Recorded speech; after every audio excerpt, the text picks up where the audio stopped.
All right, welcome everybody. Thank you for tuning in. My name is Leah Simone. We are here on day 3 of Meditate and Create. Thank you to those of you who are tuning in or watching the replays. And if this is your first video, welcome as well. I am Leah Simone. I am a lifelong artist, visual and performing artist, as well as an art teacher, and I am also a hypnotist and coach. I help creative people basically unblock themselves, stop sabotaging themselves so that they can move forward and create the art, create the creative things that they are meant to bring onto this planet. And I think that's one of the most important things that we can do in our lives is to give time and energy and attention to our creative expression. Of course, there's so many things of importance in this life, but I think it's really a special thing to give ourselves the gift of putting time and energy into our creative practices. So that is one of the things that I am here to share and to help other people experience and express.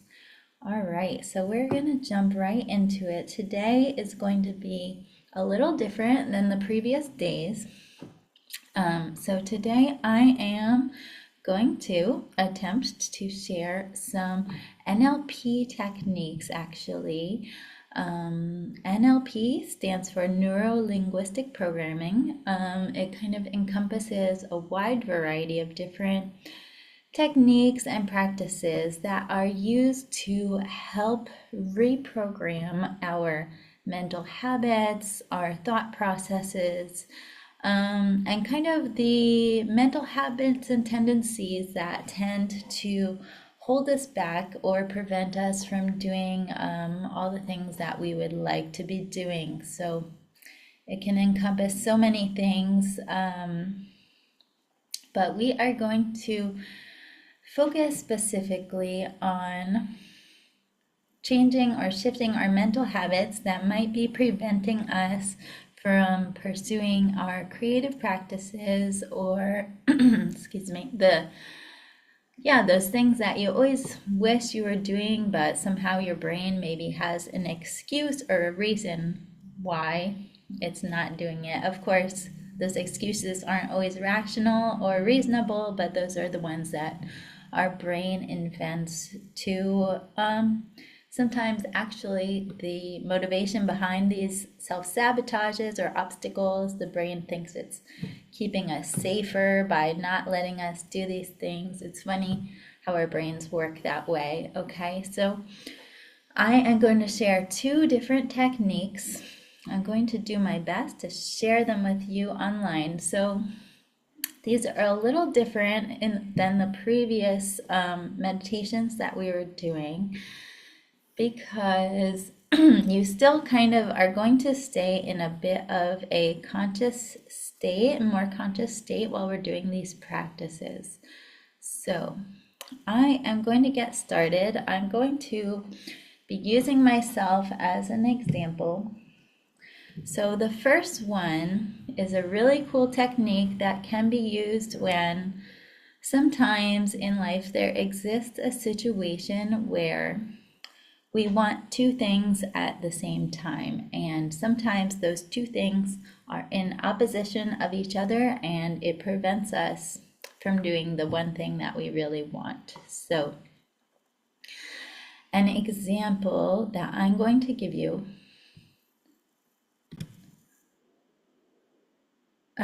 so an example is when, for example, I'm going to use this in relation to being artistic and creative, but it can be used in relation to many different things as well. So I'm going to think, okay, one part of me says, I want to spend more time making art, right? I want to spend more time making my paintings and taking it more seriously. Another part of my brain says, yeah, but we're not going to make art because that's not practical. That's not productive. That's not safe.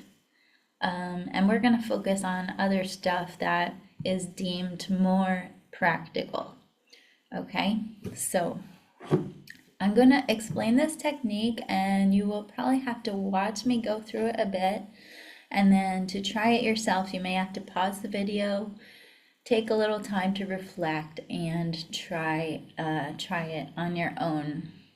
And then you can come back to the video for the next technique. Okay, so once I have identified these two opposing thought processes inside of myself, okay, we're going to identify the two opposing mentalities. So once we have those identified, we're going to kind of go inside of ourselves a little bit. We're going to do a little bit of imagining and kind of internal reflection for this exercise, okay? So I have this one part of myself. We're going to now take the two parts of ourself. The one part of myself that says, I want to be an artist. I want to make more art. I want to paint more. I want to make this part of my life, okay? So we're going to identify with that part of ourself, and we're going to actually imagine as if we can let that part of ourself become a physical character, okay? So I'm going to connect with that part of myself, just kind of reflecting inward, connecting with this part of me that says, I want to be an artist. I want to give time to my art. And I'm going to ask myself, what does that character look like? I'm kind of going to imagine, for me, it's like a version of myself, but it's like a really creative, funky version of myself that's very expressive. They have cool, expressive clothes. They have this very like flowy energy to them. And I'm imagining that character, and you can even connect more and maybe give it a name if it wants to have a name.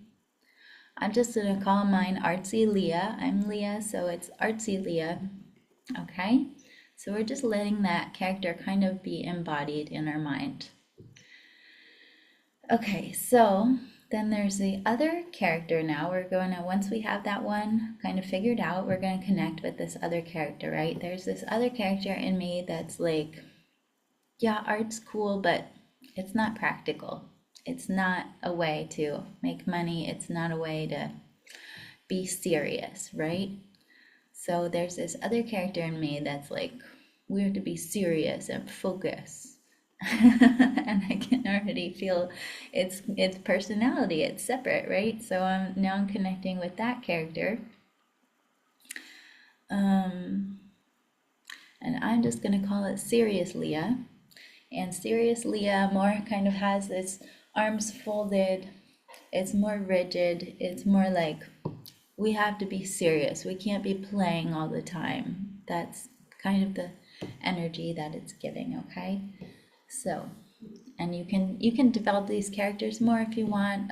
Take time, spend time with each one to let them be shown and expressed to you, okay? So once we have our characters figured out, the next thing we're going to do, it's a little hard for me to show, but you want to be sitting with your arms out kind of in front of you, okay? So I have my arms here on the desk, like two hands both in front of me, okay? So we're going to choose whichever character you want to allow to go first. So I'm going to talk to Artsy Leah first, and I'm going to say to Artsy Leah, Artsy Leah, you are welcome to come out and stand on one of my hands, okay? So you can stand on one of my hands and you can choose which one that you want to come out on. So usually if you can connect with this character, usually they will actually say like, my artsy personality wants to come out on the left hand. So now I'm imagining it kind of walking down my arm, standing now on my left hand, okay? So Artsy Leah is standing there. Then we say to the other one, Serious Leah, you are welcome to come out and stand on the right hand. So here comes Serious Leah now, standing on the right hand. Okay, so now we have our hands in front of us. one character on each side, okay? So now we're going to connect. You can choose which character you want to connect with first. Again, I'm going to connect with the artsy side of myself. And we are just going to start to inquire. So, artsy Leah, what is your motivation or reason behind wanting to make more art? And just kind of pose the question, and whatever they stand for, you can say, what is your reason behind wanting that thing? So pose the question, give it a moment to respond. And so my artsy self says, I want to be more creative. Okay, so it's going to, generally, when the exercise is done properly, the responses are going to be kind of very simple, single word, simple response. So to be more creative. Then I am just going to keep questioning. I'm going to say, what is your reason behind wanting to be more creative? Then it says very quickly, wants to be loved. Okay, so we're going to break this down. It's going to get more and more to the root of the motivation behind each personality, okay? So it says it wants to be loved. What is the purpose behind wanting to be loved? And it's saying kind of to feel joy and to feel connection. What is the purpose behind wanting to feel connection? To be part of the world, part of society. That's what it's saying to me. And of course, your responses will be different again. But basically, whatever the response is, we're going to take that response and just ask again, okay, so what is the purpose behind wanting to be part of society? And once you're getting to the root of the issue, the answers will start to repeat. Mine is already starting to repeat. It might take longer for you, but again, mine is saying it wants to be loved. Okay, so you can do this an unlimited number of times asking. And if you want, I maybe will ask one more time. So what is the purpose of wanting to be loved? And it's just saying connection, okay? So I feel like for me, I'm already kind of at the root of the desire of that aspect of myself. So I'm going to say thank you to Artsy Leah, and I'm going to give it a moment to pause there. We're now going to turn to the other hand. I know this feels maybe a little funny, but actually it's a pretty cool technique. So I'm going to turn to this other hand now, this other personality, which is Serious Leah, right? So now I am connecting with Serious Leah. And Serious Leah was saying, yeah, we have to be serious. We have to fit in more. I don't know. So we're going to connect with Serious Leah and ask her, so Serious Leah, what is the purpose behind being so serious? And mine says to be practical. Again, whatever your response is, you just take that response. It shouldn't be, as I said, it should not be like a long-winded, wordy response. We want to try to break it down into really simplistic response, like 1 or 2 words. So to be practical. Then I'm going to ask it again. What is the purpose behind being practical? To be respected. Okay. So what is the purpose behind being respected? It's kind of saying to be loved and to be appreciated. Okay, so we're saying, okay, so what is the purpose behind wanting to be appreciated? To feel joy, to feel joy, to feel acceptance. Okay, so I'm doing a quick version of this. But basically, what you should discover oftentimes is once you kind of break down each character and connect with them, you're starting to see similarities in the responses that they are giving, okay? So we can see both of my characters now are actually at the root of their motivation. They are saying, we want to be loved, and we want to be accepted, okay? And these are kind of very basic human desires and instincts to be loved and accepted, okay? So it's two aspects of the mind that actually want the same thing, but they both believe that we have to do something different to accomplish it, and that's creating this opposition. So now that I'm doing this quickly, you can spend more time with it if you like, okay? So now we have these two characters. They are realizing, now we can say, look, serious Leah and artistic Leah, can you both realize that at the root of your desire, you actually both want to be loved and accepted? And let them both kind of reflect on this idea and, see what they say. Mine are saying, yeah, we can see that. It's true. We both want the same thing, even though we think that we have to do different things to accomplish it. Okay. So we're trying to give them this consideration to make space inside of themselves and kind of accept one another, right? So we can ask, is there something that either of you need to feel like you can work in collaboration with the other one and kind of bridge your desires to create a partnership? So again, we're going to let them reflect.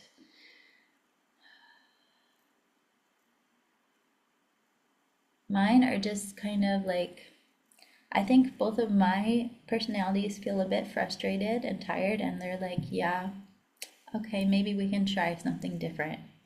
Maybe we can try to work together, okay? So once you're getting to this point, you want to kind of allow your hands to be above the table or above where you're sitting, so they're kind of floating. And just slowly give yourself time to have these two characters think about working together. And, maybe you want to ask them another question. Is there anything else you need to feel more comfortable working together? Is there anything else that can help you feel like you can be more partnered with the other character?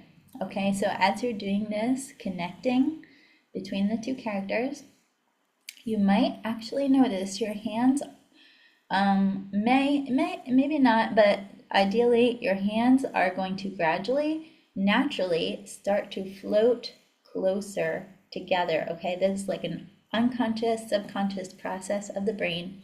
The two hands will naturally start to gravitate closer and closer together, okay? So that's a really good sign. That means these two parties they're stopping to fight one another, and they are coming together in solidarity. That's really cool. So again, this can be a slow process. You can take time. It might not happen so easily. I've done these techniques a lot, so my brain kind of knows what to do to make it work. You can definitely take more time with yourself if you need to. Okay, so once the hands are approaching each other and actually touching, you can then invite the two parties. You can even clasp your hands and say, okay, from this point forward, we are working together in solidarity, okay? So Artsy Leah, can you respect the desire to be practical, knowing that beneath it is a desire to be accepted and loved? Okay, and practical Leah, can you understand and accept that Artsy Leah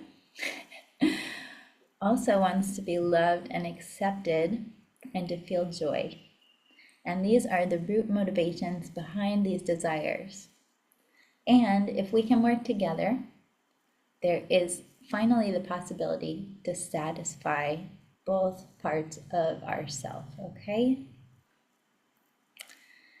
So as I said, take as much time as you need with that one. If you want to take some notes, reflect on anything that comes up. It's a cool practice. It can be used in relationship to many different things, not just being creative or making art, but it's also great for that. Okay, so I know if you're not used to these practices, it might feel a little funny talking to yourself with these little characters on your hands, but it actually does work. It can be very effective. Okay, so I'm just going to take a moment. I also am feeling the shift of that experiment exercise, which is pretty cool. Okay, so I'm going to take a deep breath, and then I have one more technique I would like to share. And after our technique, our last technique, we're going to go into our art creation again. And because today is about breaking down our blockages and doubts and limitations, I'm going to change up the art, suggested art practice a little bit. Okay. So this next practice is for changing a habit, okay? So kind of similar. The last one is more for opposing beliefs, and this one is specifically to change habits, okay? So, and habits can also be thought processes. They can be thought processes that are preventing us from experiencing the life that we want in whatever way that may be, right? So again, I'm going to use art as an example because I'm centering around creativity and art for this series. Okay, so again, the thought process, usually maybe you've heard of the term of a thought loop, or maybe if you get into habitual thought patterns that come up for yourself, they tend to kind of go in a sequential or circular pattern in a loop, okay? So the thought starts, and then it starts to go in, it's like a sequence of thoughts, a string of thoughts that starts coming out, and it's like, if you think about it, it has this energy to it that's like, it's like spinning, right? It's moving. It's this thought circle that's kind of building up on itself and expanding, or it's spinning. The thoughts are repeating. You come back to the same thought over and over again, then you think something else, and then it's building on itself, right? So again, I am going to use art, but it can be used in relation to any thoughts really that go in this kind of sequential habitual pattern. Okay, so my thought that I am going to show you, I want to make art, but I can't, right? Because XYZ excuses that arrive. Okay, so you don't even have to necessarily verbalize your thoughts. I'm just doing it for the sake of this video. So once we start to get in that energy of the thought sequence that is coming up, I want us to start to connect with, usually there is some kind of a spin, a directional spin, and a pattern for these thoughts, okay? Once we connect with that energy, we can kind of start to feel it and connect with the spin, okay? So you might have to close your eyes, reflect a little bit to connect with it. Mine, I can feel it. It's spinning outwards, kind of around my body in this direction, okay? I can feel the thoughts spinning like, I want to create, but I can't, but this, but that, like, why? I just can't because, again, maybe it's that practical part of myself or something, judging myself, right? So the spin might be to the side, it might be above you, it might be behind you, it's fine. Wherever it is, just observe and notice it, okay? So I'm feeling this spin kind of around me going in this direction. So now, once I have kind of identified the spin and the direction, I'm going to imagine it now, instead of inside of me, I'm going to put it out in front of my body, right? And just kind of feel this energy spinning, these thought forms spinning right out in front of my body, right? And sometimes when we connect with this energy, we can our hands already maybe start to do the movements or motions of the energy, just kind of embodying how it's going, okay? So once we have that spin, I have mine out in front of me now. I'm feeling like it's like a tornado in front of me, okay? So once we have that identified, there's a quick practice actually once we get the hang of it, okay? So I have the spin going this way. Now I'm just going to reverse that spin. Imagine that thought form, tornado, just changing directions, right? So we're like stirring the pot, changing it up, changing the directions. Or already when you change the spin, you might already feel a little shift, like, oh, that feels different. That's a little strange, right? So we're gonna change the spin. I'm changing to the opposite direction now. And once I have it turned around, I'm going to let that spin come back inside of my body now, still spinning in the opposite direction. And I know this feels super simple, but I swear to you, it's a really cool way to begin to shift these spinning thought energies. So now it's inside me spinning the other direction. It's already feeling different. And the last thing that we want to do to kind of seal the deal with this is we are going to laugh, okay? So you're going to kind of force it or not force it, whatever comes out. I'm just going to go like, ha ha ha ha. Like, wow, that's so funny. Like, I just shifted this thing. And as I'm laughing, I'm shifting the thought patterns in my brain and sealing it with this like joyous, happy, laughing emotion. It's really a quick way to shift and reprogram the brain. And I swear to you, just in this little short explanation I gave you, I am already feeling this shift in my energy. It's pretty wild, actually. So that is the technique. It's really simple, actually. I invite you to try it. You can try it in relationship to many different beliefs and thought patterns that come up.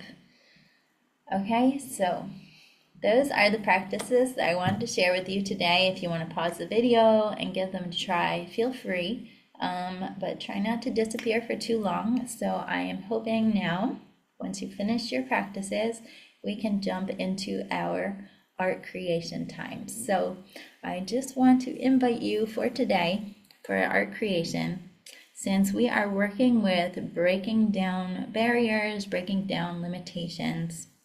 I invite you to do your art creation a little bit differently than you would normally, okay? So if you think of yourself as an artist, I invite you to not try to make good art, okay? So you can get creative with this, but try to do something, just do something different, okay? Do something you would normally never do.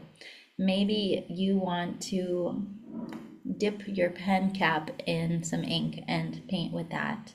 Maybe I am going to start my drawing with my left hand, okay? So I'm right-handed. I'm going to start with my left hand and just release all the desire to make something, to be good, okay? If you don't think of yourself as an artist, it's even easier, right? Because you're already breaking out of your comfort zone to make art.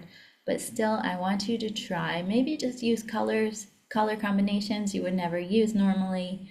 Maybe draw imagery that you would normally never include in your picture. I'm going to leave it up to you, but try to just go a little bit out of your comfort zone. Don't just necessarily go into the same old thing that you always do all the time if you're drawing a lot, okay? So I'm going to just put on a little music today since we are changing our patterns. I am doing this chill out, unwind music. Think a little more jazzy, funky. Okay, and as I said, I'm gonna start with my left hand. I'll see how that goes and just kind of take it from there. So I hope you enjoyed this video. I hope you enjoyed these techniques, and please, if you want to give feedback on your experience, I am more than happy to hear it. So enjoy your art creation process.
All right, my friends, thank you so much for joining me. I hope you enjoyed this experience, this practice, and I hope that you can take away some positive energy with you. Of course, keep creating if you feel like you want to do that. And I'm wishing you the best day, the best week, sending lots of love. And I hope to connect with you again soon in another video or in another presentation. All the best.